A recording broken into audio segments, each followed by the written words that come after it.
In honor of Thanksgiving, we're going to be talking about big-heartedness, compassion, and how narcissists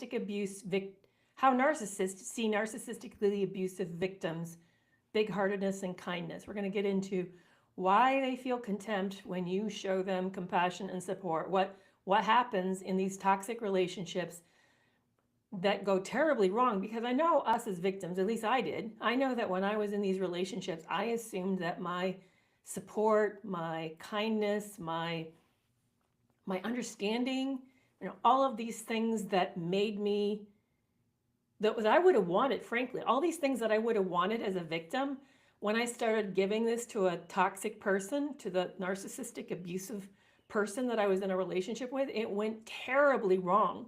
I was I was actually deceived worse. Um, I'm sure he took advantage of me more. I'm sure that it led to even more abuse, and I'm sure that secretly, although he probably didn't want to, certainly didn't want to show me this, but I have a feeling it increased his sense of contempt for me. That toxic people find victims' big-heartedness a huge weakness. So we're going to get into this today to talk about what goes wrong, why your compassionate nature, why your kindness, why your support, why you giving them a second chance is probably not the best idea. And I know that that really goes against normal thinking, and it actually violates what most relationships are like. Because if I was to see you as a client, if you were to come in and you had a typical relationship that was not the best, I would suggest that you work it out, that you really test to see if change was possible, to really give this person a second chance. But I've learned that with people with cluster B personality types, and particularly with narcissists and antisocial personality types, this is the worst possible advice. So let's get into it. And for those of you who don't know who I am, I'm Dr. Kerry McAvoy. Every Tuesday, I go live at 4 p.m. Central Standard Time to talk about these type of psychological issues. I'm so excited to be spending this next hour with you, where we sort of really hone in on the intricacies of narcissistic abuse, because as a psychologist, it's what I'm passionate about. I also really believe that education is key, that if we can understand these toxic type of people and toxic relationships, then we're going to be in a better position to extricate ourselves from very difficult situations. That it's the mindset of the victim that leads us to, as well as cultural perceptions of relationships, that cause us to be in these relationships for way too long and to tolerate way too much, much to our damage, much to our neurological, psychological, and physiological damage. So I think knowledge is power. So I'm super excited that you're here today to talk about this issue. Again, I'm a licensed psychologist. I've practiced over 20 years. And what's more important, though, not only do I have a lot of continuing education and I'm almost certified in narcissistic abuse training. I don't actually know if I'll get the certification, because you got to do it every 2 years, but I'm almost through all the hoops, all the 40 hours of training on this. But I know that until I was in a toxic relationship, I didn't understand what was happening inside of one of these relationships. I thought I knew. I mean, I certainly had clients that came in that I would have said, yeah, there's abuse going on. Yeah, this person's certainly doing a lot of deception and gaslighting. Yeah, I don't buy what's happening, what their partner's telling me. I think there's a lot of manipulation going on, but I didn't know what the victim was going through and why victims were struggling to leave. I feel really bad saying this.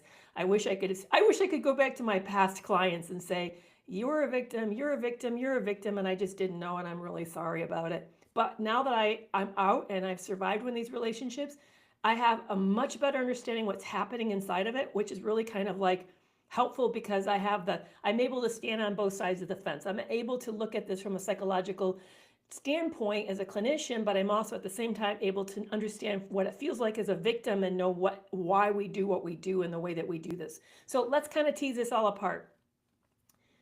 I want to first talk about what I consider a normal worldview of the world. Yeah, I know that's a redundancy, sorry. I want to first talk about the normal worldview of relationships and how things work. Most of us come at things from a collaborative mindset. We view things as a partnership, and we see everybody as sort of part of the same team. I'm not for sure men are as prone to that mindset, I'd love it. Those men in the audience, if you're listening, is that a mindset that you have? If you consider yourself not somebody who's really high on the narcissistic scale, but I think most people sort of see the world from a standpoint of we're all on the same team. We all want to win. If you win, I win. It's really good for all of us. And when you come from that mindset, it makes a whole lot of sense to then be collaborative with other people, to sort of give people second chances. You know that people mean well, and that failure is a part of learning. And you also know that that if you're the one who makes the error, that when somebody gives you a second chance, that there's also this sense of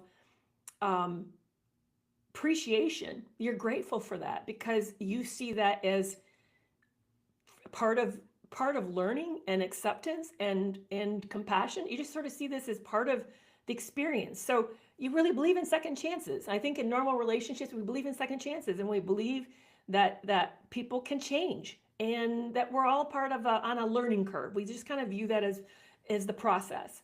And as a result of that, when something goes wrong in a relationship, normally, and I think most clinicians honestly believe that. I think if you walk into most clinicians' office, most psychologists, psychiatrists, as well as social workers, they would say, our relationships take two people, that both people are contributing to the problems, and we need to understand how each person is a part of this bigger piece, this bigger puzzle of things going wrong.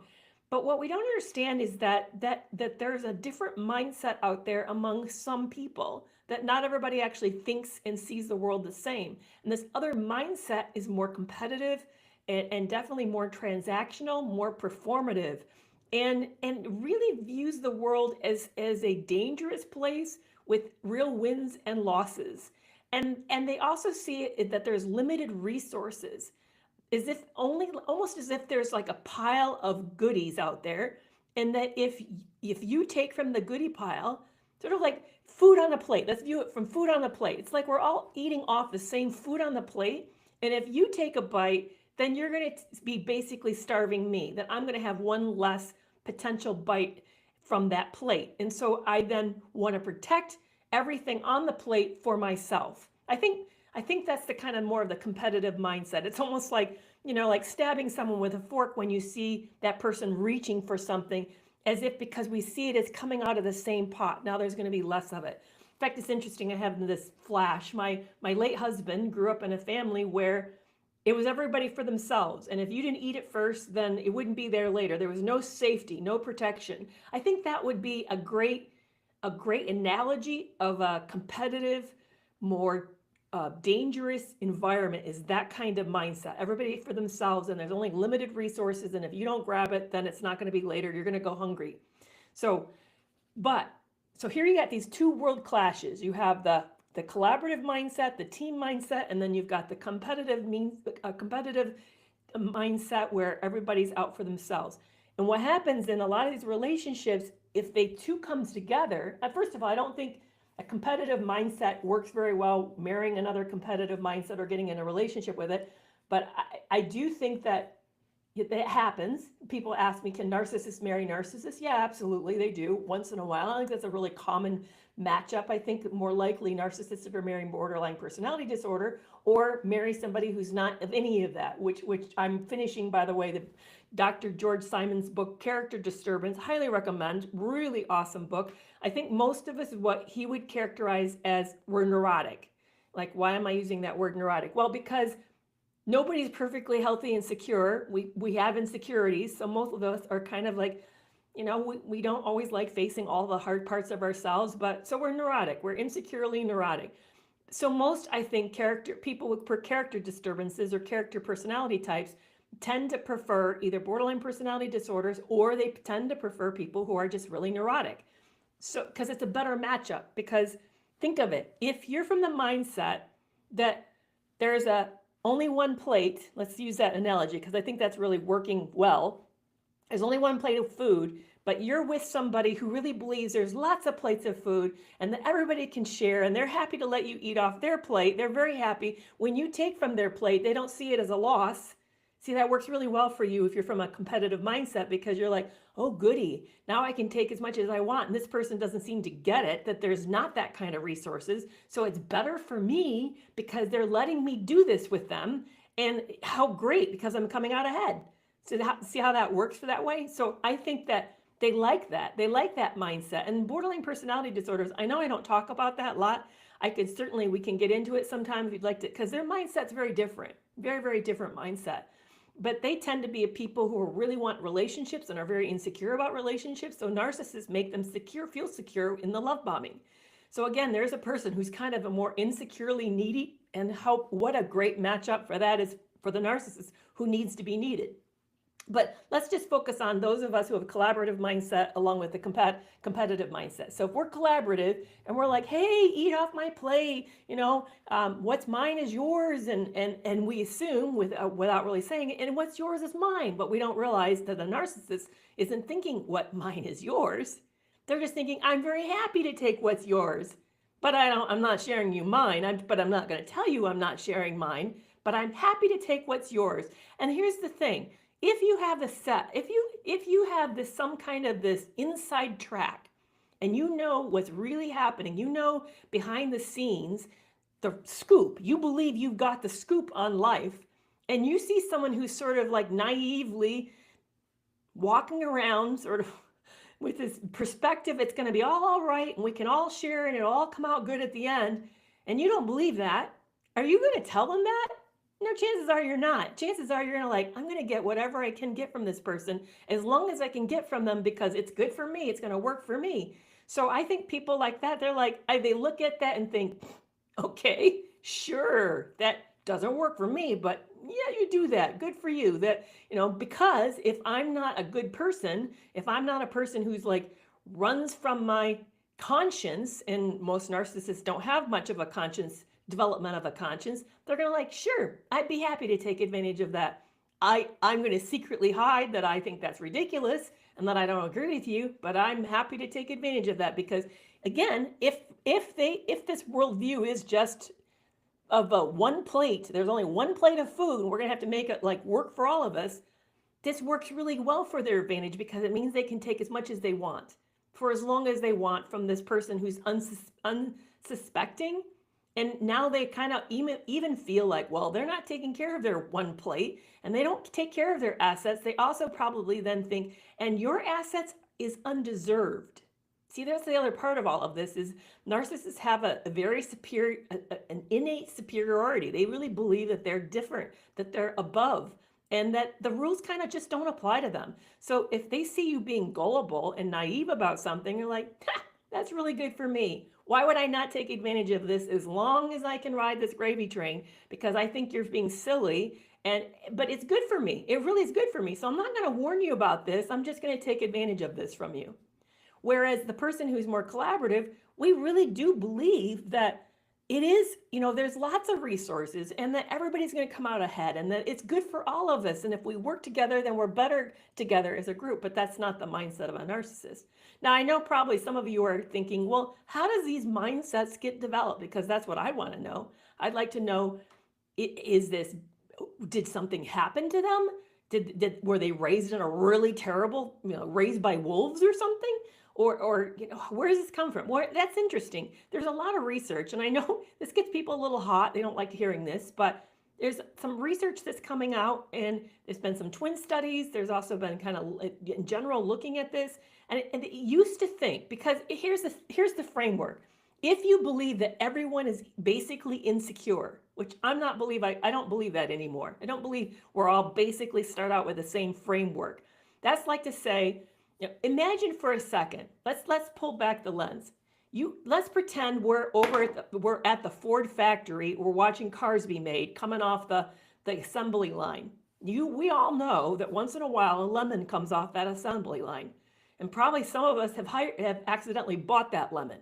So you can have the perfect right factory set for every single car, but chances are not every single car is going to 100% perfectly match that set. Something could go wrong. Maybe there's a weakness in the metal. Maybe the way that it stamped, this one was slightly off, or there was a vibration in the plant, or I don't know, something went wrong. But when that car got made, the way that it was made by the factory, even though it was a perfectly the right sort of makeup, materials, and setting, and it was the same for everything else, it still leads to occasional defect.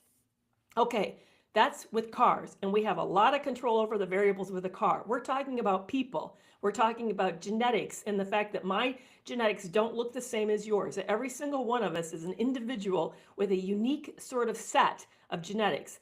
As a result of that, there's a whole lot more variables that are going to happen. So even if we could control the environment and make it exactly the same, we're not the same at the start because we're not the same with the same set of genetics, the same set of resources. I saw this with my 3 sons. Same father, same mother. Now, granted, they were born in different orders, of course, and so the family constellation changed per each child. The oldest was born into 2 people who had never had kids before.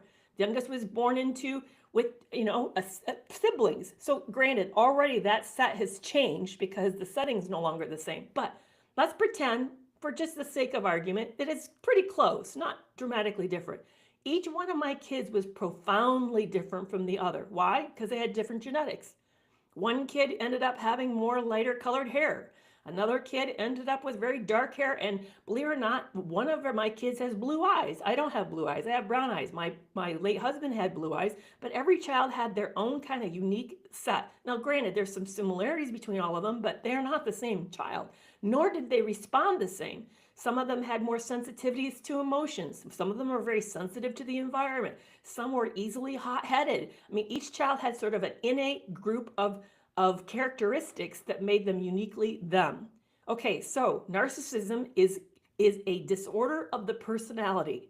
Personalities are things that are hardwired into into us, into the way that we're made. So let me outline what they are. It's a struggle with empathy, ability to sort of really understand what somebody else is experiencing and going through, ability to sort of reflect or have an emotional connection to what they're going through, to see it and say, oh, that would be painful. I feel the pain watching this person be in pain. Empathy is a very complex emotion, by the way. They're not even emotion. It's a very complex psychological concept. It takes a whole lot of ability to sort of know what's going on in another person. It takes insight into ourselves, takes insight into feelings, being aware of feelings, and it takes concern about another person's well-being. We have to feel a sense of compassion and care about what's happening to this other person. So in narcissists, as well as some other disorders, there's errors in that. They're struggling with that. They may know what's going on in another person's mind and head. They may even be able to recognize the feelings, but they may not care, for example.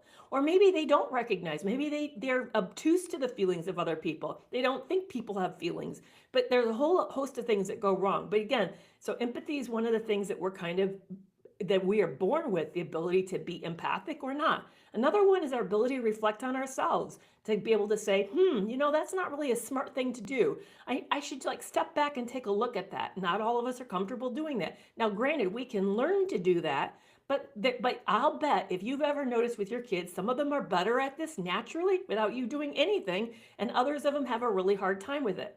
Another big characteristic is the degree that we're willing to be vulnerable and open and trust and risk. And I bet you some kids you find really open and suggestible to this and considerate of this, and other kids are just really not. They're naturally closed down, naturally reserved, naturally struggle to do this.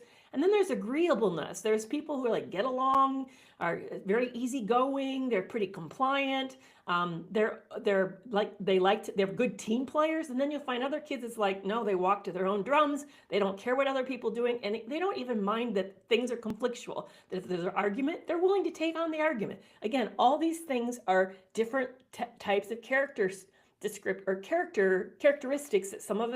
that all of us have, and we all have them to different degrees and in different amounts, and some of us have a lot of it, some of us don't have much of it. When you make a certain set of these, a certain particular set that starts to line up with the DSM-5, you have somebody who's more narcissistic. I know people ask, is there a spectrum of narcissism? It's sort of a yes and a no. I think all of us are a little prone to being self-oriented, egocentric, self-serving, but I also think there's a line called pathological narcissism that most of us don't cross. We may have a characteristic or two, But to think that narcissism is like a knob and you're going from 0 to 100, I'm not for sure it really actually works that way. I don't think even some of us, despite how much we might wish we were more narcissistic, I don't think we can become more narcissistic. And I think people who are narcissistic, as much as they might wish not to be narcissistic, I don't think they can turn that dial down to 0. I can think they can unlearn things. I think they can learn better strategies and coping techniques. I think they can learn to challenge themselves, but I don't think they're going to ever dial that down. Let me give you an example of why I think this way. One of the characteristics of narcissism is not a strong conscience. Again, I think conscience is something that sort of, if you look at the big 5 personality inventory, it's one of the 5 factors that tend to be pretty specific to personality types. I happen to be a person who's highly conscientious. Ask anybody who works with me. They know I'm very risk avoidant. I don't like it. It makes me extremely uncomfortable. I'm a person that if you tell me this is a line to color within, I'm going to stay inside. I'll probably even outline that line and then stay within that line. Okay, imagine that I'm going to try to dial up narcissism with my strong conscience. That means I'd have to get better at deception, be really okay with hurting people, start to gaslight people, and be manipulative when I know that it's a level of betrayal to other people and that causes me pain. Betraying you causes me pain because of my conscience. I don't see how I can dial it up to 100. I don't.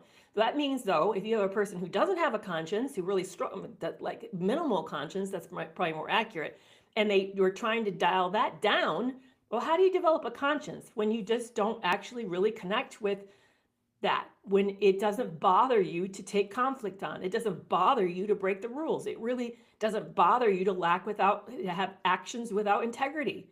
You don't mind about the ethics. You're more concerned about what you can get away with. And you're going to now say, okay, I want you to become more conscientious. How do you do that? I don't know how somebody does that. So I don't see this as a scale, as a spectrum. I see this as people who have certain qualities and people who don't have certain qualities. So yeah, I know I'm digressing and getting off of that. Okay, so that's how I see of narcissism developed and the root of it. So let's come back to how toxic people see neurotic people's supportiveness, neurotic people's compassion, caretaking, kindness, all of that. Because we're coming into a season where I was thinking of this because of Thanksgiving, and Thanksgiving is where we're taking thankfulness for. I mean, if you believe the story of the colonies, that we're thankful for the help that we got from the indigenous people for surviving here. And we're appreciative of the fact that we're all alive and kicking and we have a civilization in the United States. And no, that's debatable depending on who you talk to, but let's just for a moment go with that. Toxic people, back to this one plate idea of food. We all have one plate. They believe it's one plate, and if you eat off of it, you're starving. You're taking food out of their mouth. That's how they view it. You're taking food out of their mouth. And if they take their bite from you, you take that bite off of that plate then they're taking a bite from you. And they're okay with that. They're okay with taking a bite from you. I want to stop for a second and just let that settle, that what I just said to you, because it's hitting me hard. Okay, toxic people, let me say that again. Toxic people believe it's as if we're starving and there's just one plate of food, and that if you take a bite of food from that plate, they have now one less bite, and it's more likely increasing the rate that they're going to starve at. And if they take that bite, it's increasing the rate that you're going to starve at. And they're okay with you sharing yours, but they're not okay with sharing theirs. Wow. We're in a relationship with somebody who's not okay with sharing theirs, which means then that's why they're deceptive. That's why they're manipulative. That's why they're exploitative, because they believe that if you succeed, you're taking something from them and you're leading to their injury of some kind. Now, I know in the real world that we all live in, that's ridiculous. You're not really actually taking anything from them, but they perceive it that way, which is some of the craziness. What gets into all their justification, rationalization, intellectualization, compartmentalization, all the things that they do, projection, in order for them to justify their negative and bad behavior, because they feel like every man's for themselves. And if I don't do this, nobody else has got my back, so I got to do this for myself. It's all up to me. It's always all up to me. And I'm never going to tell you this, because the minute I do, then it's now I've given you some critical information that you could use against me, because I always will believe it's only and always up to me, which is why they never let you really know them, because they don't trust you at any level. They don't trust you. They don't trust anyone. Please never think that a narcissist as a father or a mother is going to love their child and trust them in that kind of a way, in an unconditional regard way, in a vulnerable way. No, they're not. They don't have that capacity. Something's wrong. They don't have that capacity. And they certainly won't trust you, even though they say, I love you. I've never loved anyone the way I love you, and I've never worked harder for this relationship. They're saying it because they want access to your plate of food, your plate of resources. They want access to you. They're not saying it because they really are, oh, we're all in this together and I have this, I want this from you. No, that's not what's going on. They want something from you. And the fact that, so let's come back to this mindset because today's topic is about why they feel contempt for your compassion. So if you have this mindset of the world is really a dangerous place and everybody's out for themselves and we only have this limited amount of resources and any loss to that resource is a loss to me, meaning the person who has this toxic viewpoint, then what would you do to have the best advantages you could possibly do? Well, one, you would see yourself as informed, that you're educated, that you know better, you're smarter because you have this insightful view that the world's not that safe.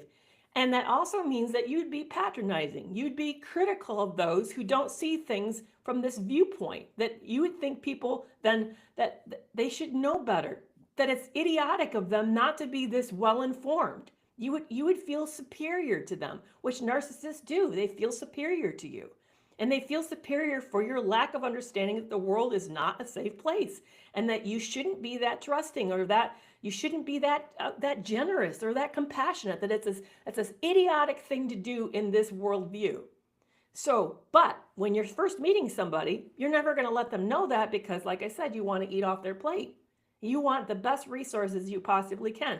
I've been watching, I know I'm late to the game and you guys know I love my TV, but my stream TV, I want to be clear about that. But I've been watching HBO Max's program called The Penguin, which I have to say, Colin Farrell, wow.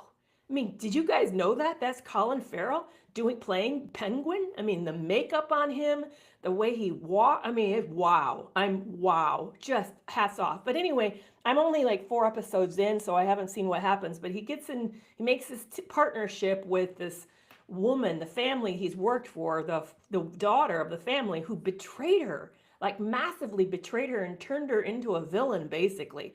And there was this powerful scene in episode 4, spends the whole episode on the development of her personality, which basically says she got trashed by her family. They massively betrayed her so that she then turned into the very person that they sort of, even though they knew that wasn't true about her, they like set her up, and she turned into the person that they set her up to be, which is really kind of interesting, which can that happen? Again, that's like narcissism on a spectrum. Could that happen? I'm not for sure that I think that may be like taking license, the writers were taking license there, but I do think it's kind of an interesting story arc. Because I think for her to be so psychopathic, she has to have psychopathy. She has to have the psychopathic tendencies for her to turn into a psychopath. But it is an interesting kind of question. That, like, what would you do to survive? But she definitely is in an environment where it's dog eat dog, and if she doesn't like protect herself, they're going to like just do away with her. She's not going to make it out of this situation for sure. But it's a very interesting idea. So yeah, but what do they view of her in the beginning when she walks into the state prison, this like nasty, worst possible Gotham-like state prison? Well, they like are massively taking advantage of her. They feel contempt. They feel like she's silly for having this viewpoint. And I really believe that's how narcissistic people feel about you. And I think in the beginning, when they're there's 2 parts to a relationship. I know we talk about there's 3, that there's the idealization or the love bombing. Then there's the devaluation that starts to happen in the bulk of the relationship, and it finally leads to the discard. Okay, I know the arc that we typically think of, but here's another way to think of these relationships. There's the part of the relationship that's all about making the sale. That's really what they're doing. They're trying to like convince you to let them have a relationship with you for these reasons. And then there's a part of the relationship where they've made the sale. Now you're supposed to build a working team relationship with each other, a collaborative partnership. And they're like, not doing that. And then the last part, because they're not doing it and they've discovered that Why were they thinking you're the solution to everything? Why did they sort of have like kind of rose-colored glasses when it came to you? That happened during the idealization phase, because they've idealized you as much as you've idealized them. Then they end up discarding you. But in this front stage, the reason you don't know that they don't think well of you is because they're trying to make a sale. They're trying to sell you on themselves, and they don't want you to know that they really have this profoundly different worldview than you do. It isn't until they get into the relationship and have to flip from making the sale to learning to live with you, learning to build a relationship, a partnership with you, that suddenly the rules shift and the focus shifts. And that's when they then start to see you more competitively, because in the beginning you're not technically theirs. And so it's all about getting you into a relationship, getting you under control. But once you're under control, it doesn't mean you even have to move in together or get married or usually there's some kind of moment in the relationship where they think, you're mine. And when that moment happens, then that's when that shift happens, wherever that moment is. Maybe for some people, it's when you start something financially with them. Maybe it's when you have a baby and start a family. Maybe it's you buy the house together or you move in. But there's some moment when they make that switch. In that switch, then they go from seeing you as, oh, this is a person I'm trying to attain, to, oh, this person is mine. And now that they're mine, everything that I thought was desirable about them, now I view as silliness, as just naive, unrealistic, idealistic, sort of foolish. I think they move from that switch. They sort of see this as just pitiful. They see you as pitiful. So let me kind of move into this last part, because I don't know how well I've made my case about why they feel contempt, but let's talk about what to do when you're in that situation. You can see that they feel contempt for you. By the way, I want to define what contempt is, because I'm throwing that term out. It's a term around a lot. Contempt is one of the four horsemen as identified by John and Julie Gottman's research. They said there's 4 signs that a relationship is doomed. It is defensiveness, criticism, stonewalling, and contempt. And they said of the 4, the worst is contempt. And I believe I can say this with my full chest, that every narcissistically abusive relationship, the narcissist feels enormous amount of contempt for you. I strongly believe they see you as gullible and foolish, and they find you at some level an embarrassment. I know that mine certainly did that about me. He in so many words told me so over and over in various ways. But I really believe contempt is a backbone of these relationships. You see it in the ways that they treat you. You know, somebody just wrote, they tell you in their actions. Absolutely. You see it in the, you'll see it when they betray you. They don't think well enough of you, and they're not afraid of you, and you don't matter enough to them for them not to be worried about your anger. They're willing to do the most horrific things to you, for you, about you. They'll make you the butt of the joke. They will trash you behind your back to the friends. They'll gossip on you. They will reveal your secrets. They will do things that you've asked them not to because it doesn't matter. They will do the big things, obviously, which is hurt you financially. They will also hurt you in intimacy. They'll hurt you around your relationship. They will trash you to the kids. They will disrespect you to your face. All of this, to me, spells contempt. And most of us as victims, we really believe from the mindset, again, we believe, as we go back to this plate analogy, that life is full of lots of resources. There's plenty for everybody, and we can share. When we come from this mindset, we then believe that people are redeemable. We believe things are forgivable. We believe that there's good in everybody, and that everybody just needs a second chance. They don't believe that, and they think you're silly for thinking that way. So what happens is, though, that they end up then weaponizing that good belief in you, your trust in the world, against you. So here's some things I want to suggest that are going to protect you better. I want you to get better at recognizing contempt.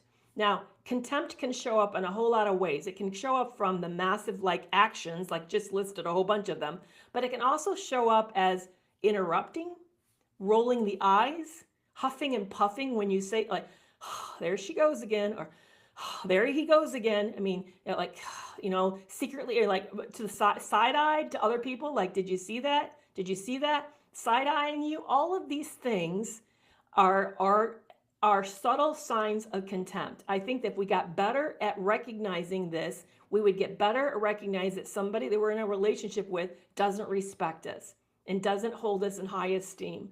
Partners who truly love each other protect each other's egos.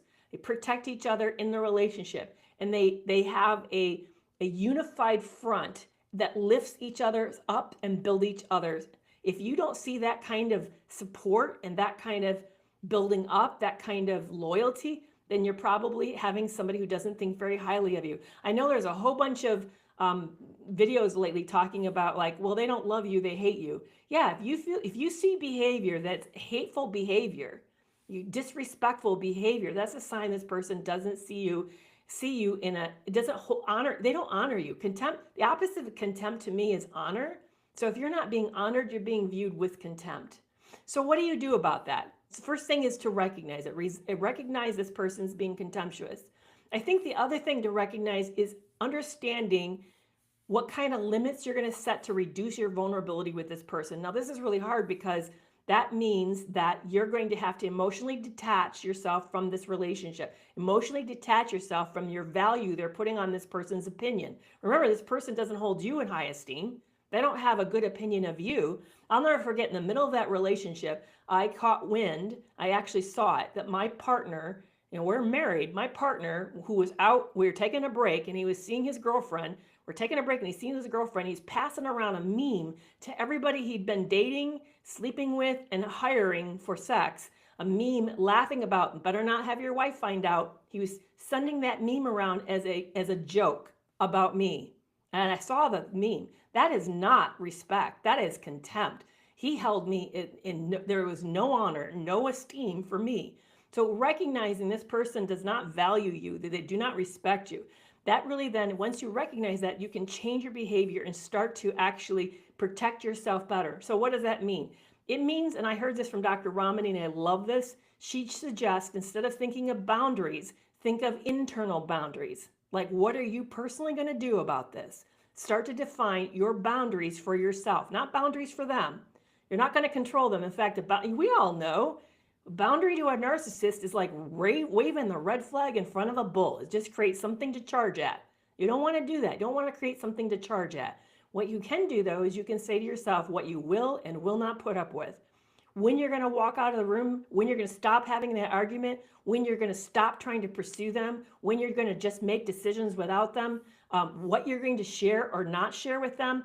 All of these things are preliminary things that we start to do when we're getting ready to see whether or not we really want to stay in this relationship. So I recommend that you start to set internal boundaries with yourself about what you're going to do or not do. Like, I would stop making any type of big decision that involves this other person. I would stop trusting them with things that really put me at risk and expose me. Like, I would stop, if I could, I would pull my money away from this individual, put what I earn in somewhere else, and then if you need to give to the general budget, you contribute to the budget, but I wouldn't personally be creating a joint account and sharing all that. That's just one example. I'd really start to think about what I'm sharing with this individual in all sorts of ways. I think the second thing to recognize is why it's sort of kind of an internal dialogue that you have with yourself. Why are you in this relationship, and what do you need to survive when you're in a relationship with people who don't respect you and don't view you highly and don't honor you? Because we deserve, when we need, to have a supportive environment. So I would then start to deliberately calculate, cultivate, that's the word I'm looking. I would start to deliberately cultivate a healthier support system for myself. I know toxic relationships do so much to isolate us and insulate us from support. I'm just reading someone's comments. Leanne, I wouldn't send him these videos. Leanne just wrote, I send him her partner these videos that he's so narcissistic. I want to see what he thinks. And if he watches them, what you're accidentally doing is you're giving him away okay, let's go back to this analogy that we were just talking about. The one plate. Remember, narcissists see themselves as eating off one plate. and you see the world as there's lots of resources, there's lots of plates, we're not going to starve, there's plenty to go around for everybody. When you send him these videos, you're teaching him what you're learning and what you might do. So you're giving him sort of the cliff notes to your possible behavior. I really recommend not doing that, because that then is so you got to think the way he's thinking. See, thank you though. You just gave me another great point. I would start to say, oh, you don't live together. Okay, well, that's good. But let's pretend for a second that you do. I would start to think, okay, if this person has a competitive mindset, what do I actually want them to know about how I think and see the world? I'm not, like, we as a group, as victims, need to stop giving away our playbook. We do. We just think, you know what? Because it's like everybody's trustworthy. It's going to be all right. We can do that. It's not. It's not going to be all right. So I really want we all to be more strategic. I think it helps to think. This is what I started doing. I started to think about what I was doing with this partner, my ex, as playing a game of chess. That I was in a master level chess game with somebody who's been playing for a very long time. And I wasn't that good at the rules, but I needed to get really good at the rules. So I want you to, not that I want you to become narcissistic. Did you hear what I said? I don't think you can go from 0 to 100 on the spectrum. I don't think there's a spectrum, okay? And I'm not recommending that you become manipulative and exploitative, but I am suggesting you become self-protective. I am suggesting that you stop sharing so much and sharing things that give them an advantage and a leg up over you. Think of this as a chess game. Yeah, it's not checkers, it's chess. We're not all trying to race to the end and get to king or queen, everybody. This is chess, and you're going to lose key pieces off your board if you give those things away. So be really, really mindful about that. So I would start to hold stuff back, share less, be less reciprocal, be less, just less open, less accessible. I would also be really less accessible. So start to become strategic. I remember, and this is one of the things that was super uncomfortable for me. It was super uncomfortable for me. So I'm getting ready, packing up, taking whatever I can. I planned it to when my ex was not in the house, so that so he wasn't watching me, because we were still living together. So I was leaving, and I took advantage. See, even that, I was strategic. I picked a time when he was out of town, and I knew he wouldn't come back, and he wouldn't know what I was doing. And he had a lockbox that we kept, where supposedly kept the most important papers. I didn't really keep my stuff there, but I knew that he did. And I remember seeing that lockbox and this is one of the things he always did to throw me off. He would give me access to stuff as if he trusted me, when I really actually knew that it was a ruse, that he didn't really trust me. It was a show. He was doing these like masking behaviors to let me think that this is how he thought about me, when the truth was it was much deeper and darker than that. But I thought, as I'm going through the house and taking my stuff and figuring out what I'm keeping and not keeping, I looked at that lockbox and I thought, I know what he would do. He'd go through this. He would see what's actually in it and make sure that I've not set something apart to hurt him. He would definitely do that. Definitely do that. So I did it. I went through it. And you know what I found? This is a person who didn't earn money. He worked in our company. It was my company, and we were living off of the income. So it wasn't like he was making his own money. He was making money at our company, and we were spending it as fast as we were making it. So any extra money means he was pulling money out of the capital and the money I brought into the country. And what was there? There was cash sitting in that lockbox. It wasn't his cash. He had no cash. It was my cash. He had gone to the bank and been drawing out money of my cash for us to either live on or to run the business. He had been drawing it out, and there was set the cash. In fact, I knew this was the case because I told him when he came home that I'd found cash in that lockbox and I'd taken it.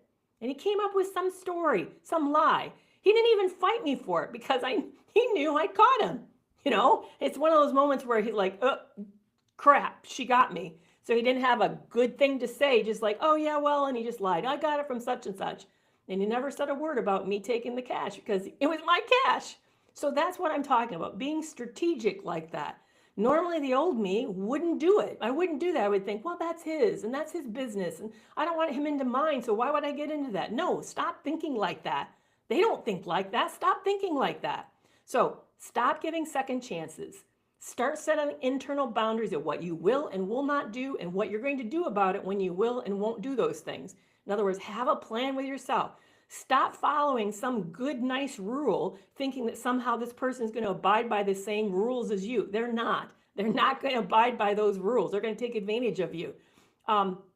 Stop sharing everything thinking you guys are in this together and they really have your back. They don't have your back. And you know that because they're disrespecting you everywhere and the boundaries are really bad on their part towards you. They're very like cruel and deceptive and betraying, and they do all sorts of really crappy things that you would never in a million years do because you have a conscience and you're sensitive and you feel other people's feelings and that these things matter to you.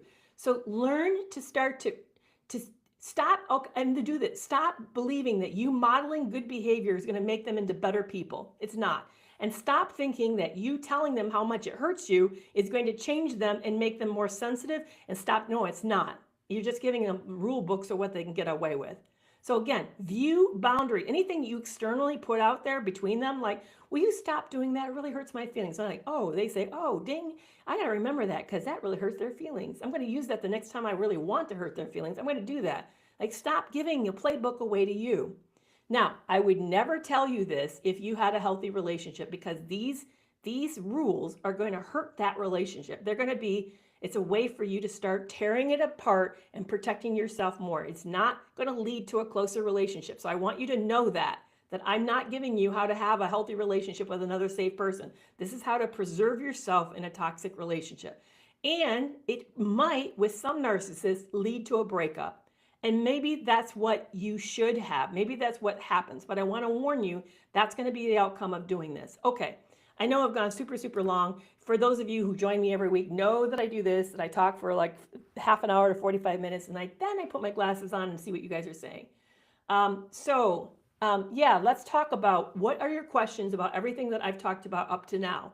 And while you guys are typing your questions, I want you to, yeah, GMB, you've learned not to share. I love that you've learned not to share. While you guys are doing that, I want to tell you that I have a special Cyber Monday Clarity Relationship Package. I don't know if it's in my link in my bio, but what you get is an online course, First Steps to Living a Narcissist, along with the digital workbook. You also get 2 webinars, one with Dr. Kristen Milstead as well as with Sandra Brown, the author of Women Who Love Psychopaths. It gives you a handout on a checklist of how to leave safely, as well as also assessment to know if your relationship's safe. That's all for $75. I'll make sure it's in the link in the bio when I get off of this, but it's available right now if you'd like that. So instead of $253 is what it would cost normally to buy all of those parts and pieces separately, it's for $74.99. Or I have another opportunity to be happy to give all of you, or any of you who ask, is a 1 month free Toxic Relationship Club. 1 month free. It's normally $75, but I'm right now happy to give you a trial to see if this is right for you. And I also want to tell you that the Wellness Recovery Retreats, which is my business along with Rosanna Faye of Roller Coaster Love and Lisa Sunny, Stronger Than Before, we have 2 spots left for the Mexico trip. There's a retreat in Mexico. There's 2 spots left. One of the least expensive rooms is still open, as well as the most expensive room is open. So if you've been thinking about, what do I want to do that's special for myself for Christmas? Do I need to get away with meet other people? How can I like heal and also have sort of a pampering experience? Check out Wellness Recovery Retreats. There are 2 spots left for Rising Strong. So you don't want to miss this. I know those are going to sell. I would love to have it be you. Okay, a lot of questions are coming in. So let me start to go back and answer them. Okay. I want to go back to where I first got that. Okay, see the question of, do you think this is spiritual warfare? That's a great question. I am a Christian, and so I do believe in the spiritual realm. And yes, I do think there's a big component of this that is related to spirituality. And I do think that for those of you who do believe in the demonic, I do think there's an aspect of it that is very related to demonic. If you, you go for the retreat, Wellness Recovery Retreats. Wellness Recovery Retreats with an S.com. And it is a link in my bio. Well, you're on YouTube, so it won't be a link there, but Wellness Recovery Retreats. Yeah, there are those who would say, I don't believe there's anything outside of the world that we live in And so then I don't really believe that's possible. And I understand that, and I respect your feelings about that. I've had some encounters with the spiritual realm personally, so I do believe it definitely is there. But yeah, I do think that we are in a war, or a existential war, and that I think narcissism if you look at the Bible, it says the deceiver is deceptive above all things. So, he's rooted in the enemy of our soul is rooted in lies. So I do think that there's a big piece of that. I know that a lot of people are like, why are you talking about this? This is very weird stuff. I know it's very, very uncomfortable, comfortable stuff to talk about if that's not something that you believe. But okay, so next question. Do I have any retreats for men, and could I call for some advice? I don't currently run any retreats for men, partly because we had a retreat for this year we were going to offer, and we had no one interested. Literally, everybody, like right now, you, Craig, not you personally, but people were like, yeah, I'm really interested. And then when we started to have it open, we got no interest and nobody signed up for it. But I know my platform is growing, and I have a lot of men in my platform, and certainly I have support for you in a Toxic Free Relationship Club. I would be certainly open to that, very much so. But at the moment, until I see more evidence that men are willing to do that, to like get together with other men, to a retreat run by women, I mean, I'd have to see that there's the evidence to make the effort, because it's a lot of effort to make. And these are not cheap retreats to run. They're very expensive, because we like to do it very luxurious way to give you a great experience, because part of it we believe in pampering you and giving you an opportunity to have a lot of great self-care. I know men need it, Leah. Or Leanne, I do know that. But anyway, second question, am I open for a call for some advice? I do have limited consultations that I take each week. I have 2 hours available. I need you to please be aware that this is not considered counseling. It could be considered coaching or consulting.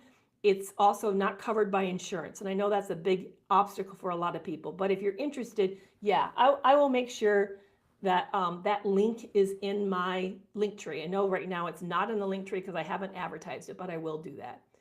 What was the question that I suggested that might lead to a breakup? I suggested that if you start to emotionally detach and stop psychologically feeding this person, stop being so readily available, that you're basically drying the support up. That's what's happening. That you're not easily played. You're also resisting their manipulation and exploitation. And for a lot of narcissists, that makes things go really south fast. They're just not interested in somebody who's onto them. I know for me it quickly led to our relationship being, once he realized I was onto him, he was out of there. I mean, the deception, the gig was up, and he fled really, really quickly. So if you start to do that, you're going to make yourself very much less attractive. Okay, I just jumped down to the bottom, so I'm going to have to, is it possible to live with them? Kevin, that's a great question.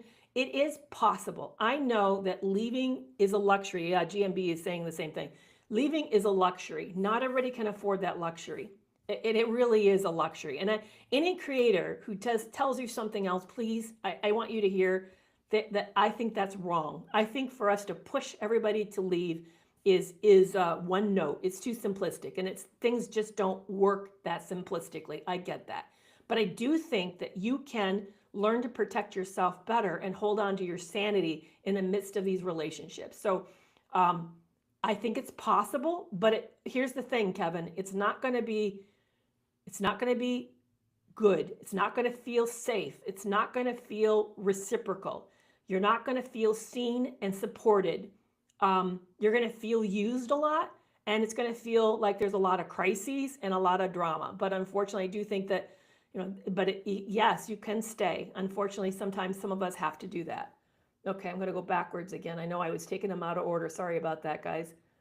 Oh,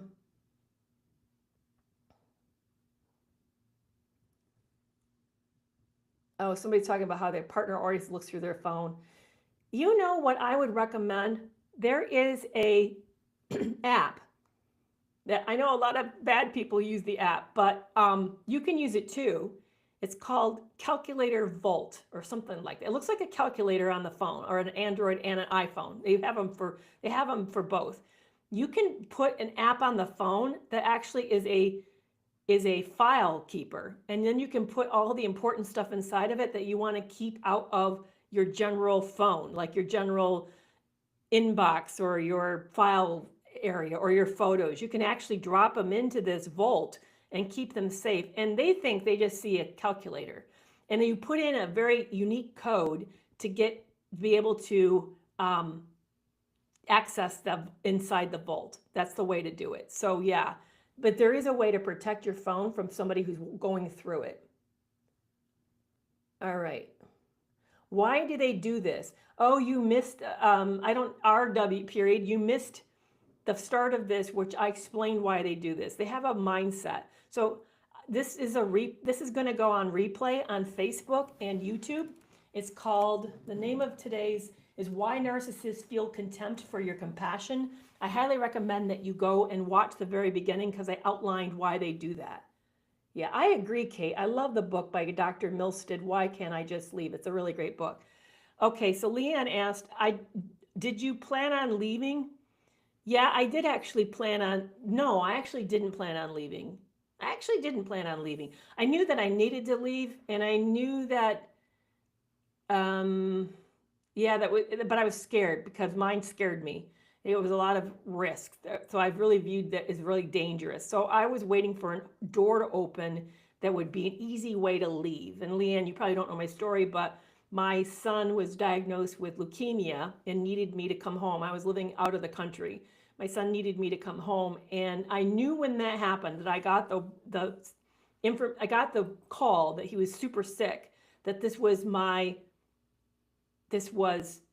out, that he was not going to be able, he wouldn't stay in the United States, and he didn't have the wherewithal to place my son at the center of our world, and my son needed to be. So I knew that it was going to be the very thing that chased him out, and that it was the thing that did that. So Teresa, your son, your partner looks for the calculator. Well, it acts like a calculator, Teresa. It actually is a calculator. You have to put in a nonsensical line, a formula out there for it to open up into the inbox or the file cabinet. So think of it like a file drawer. You have to put in this really bizarre line that nobody would ever type in because it's not reasonable. And that's how you access it. Otherwise, it acts as a calculator. Isn't that brilliant? So yeah, so you can use that app. Your partner could use it very much so, and they would never know. Yeah, I do have a book out. My book's called Love You More. Harrowing Tales of Lies, Sex Addiction, and Double Cross. And also, I was featured on Betrayal Weekly. You know that podcast, Betrayal, that tells, like, it had like 2 seasons of a full story. Well, this season, this summer, they've been telling weekly stories, and mine was October 10th and 17th was my story. It's called Dr. Kerry. So if you'd like to hear my story without having to read the book, you can listen to it on Betrayal Weekly. Oh, thank you so much, Leanne. I really appreciate that. Any last questions? Because I know we generally wrap up here at 5 o'clock, which is 5 o'clock my time. And any other things that you'd like me to know for me to cover tonight? And I'm trying to read all your guys' comments. Yeah, your wife refuses to let you go through her phone. Well, in a healthy relationship, there isn't that's not a necessity. I never thought to look through my late husband's phone, not ever. I trusted him implicitly, and I knew there'd be nothing there. I knew, and I know, even after he died, I never did. It just wasn't necessary. You just know, if you feel the urge to go through your partner's phone, you already know something's there. It shouldn't be there, or you wouldn't be thinking this. That's actually, maybe that's a great point to leave with. Yeah, anybody who wants to email me, are always welcome to email me. It's hello@kerrymcavoyphd.com. But anybody who feels the urge to look through it, you have a problem. That's why you're feeling the urge. And I would recommend that you listen to that urge and it be the information. Not doing it is the information. The urge is the information. And that is the thing that I would act on. If you feel the urge, then there's a problem.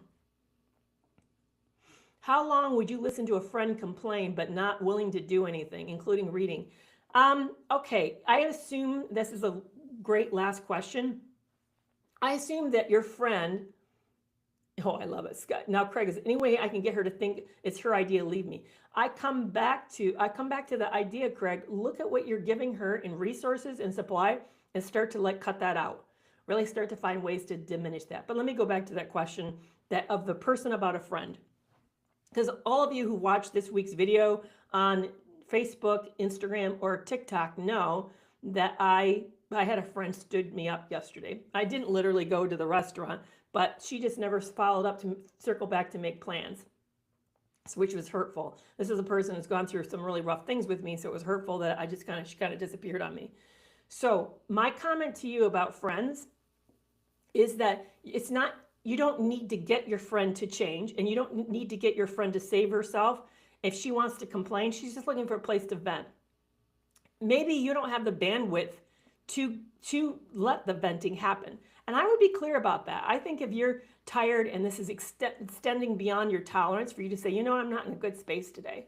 And I know you're really frustrated and you're probably at your wit's end, but I today have just had a lot on my plate and I'm not up to listen for it. That's a whole different feeling for you to say, you're not doing what I think. Because when you're not in one of these relationships, the outside world doesn't understand what it's like and why you feel so confused and why you can't make a relationship or leave the relationship, why you're struggling to protect yourself better. It's really hard to explain that to an outside world and feel not crazy. Truly, it really is hard.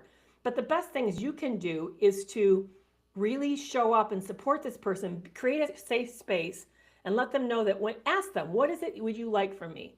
And if they say, well, I want advice, then I would confront them and say, no, you don't want advice, because when I give advice, it's not welcomed. I can tell that you really actually don't want the advice. So what do you think you're looking for? Is it that you just want a safe place to vent? Are you really wanting a shoulder to cry on? Maybe you just need to hear yourself. You need to hear it come out loud and hear yourself say this stuff. But chances are, if they're telling you advice and then not taking the advice, they're not being honest with you. But I highly recommend that what you can do to be the best supportive friend is to say, I know it's tough and I know I don't understand what you're going through and I want to support you, so let me know how I can. And then show up those ways. That's the best way we can do that. And hey, I want to end this with this. Les, I see you. I see that you want it. I will put the link in this after we get done, how to contact me. I want to end this today with letting you know that I really hope you all have a good Thanksgiving if you're in the United States. Please don't miss this opportunity. I'm going to put the links to how to have a free trial of the Toxic Free Relationship Club. I also make sure the links to the Cyber Monday special is going on right now. It will end on Monday. So there's all sorts of tools and resources for you this week to take advantage of in honor of Black Friday. And if you're thinking at all about the retreat, I said there's only 2 spots left. There is the most inexpensive room and the most expensive room are available right now. And there's a discount code that I can be happy to send you to get 15% off. And so please hop on that because they won't last. I know they were not going to last. All right, you guys, have a great rest of the week. I will be back next week talking about cults. Is a narcissistically abusive relationship a cult of 2?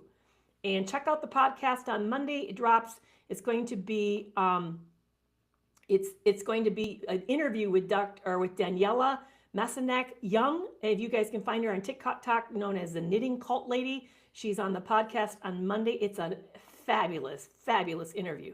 All right, you guys, take care. I will see you next week, Tuesday. Have a great rest of the week. Bye-bye.